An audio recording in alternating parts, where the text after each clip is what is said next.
আমি এক সাধারণ লোক, আমি আওয়ামী লীগ করি না, বিএনপি করি না, আমি সাধারণ একটা লোক। আমি একটা কথা বলতে চাই, আমার কথা এই যে উনি নমিশন পাইলো পিনাক চৌধুরী, সে আওয়ামী লীগ একটা রিস্কাওয়ালা, শুধু এই বাংলাদেশে শুধু জয় বাংলা বলে তাকে থাপড়াইতে মারা হয়। কিন্তু উনি নমিশন পাওয়ার পর উনি চলে গেল আওয়ামী লীগের একটা মন্ত্রী বাড়ি, 36 মন্ত্রী না কি, উনার বাড়িতে উনার বাড়িতে যা বলতেছে, দাদা আমি অমুকের ছেলে, আমার মাথায় দোয়া করে দেন। আমরা একটা সাধারণ লোক, যদি আমরা এখন বাংলাদেশে যদি আওয়ামী লীগের কথা বলতে পারি না, ও তো আওয়ামী লীগের নমিশন পাই, বিএনপির নমিশন পাই, আওয়ামী লীগের বাড়িতে গেল।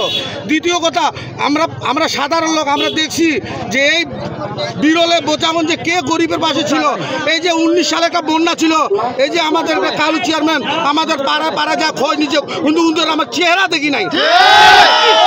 কি ধরনের রাজনীতি, কিভাবে ওদেরকে দেয়? আমি কোনো দল করি না, কোনো জায়গায় দেখাতে পারবো না। আমি সাধারণ লোক বললাম, যেভাবে আমাদের খোঁজ খবর নিচ্ছে, যেভাবে বন্যায় আমাদের ত্রাণ দিচ্ছে, সেই হিসাবে আমরা পিনাককে পাই নাই।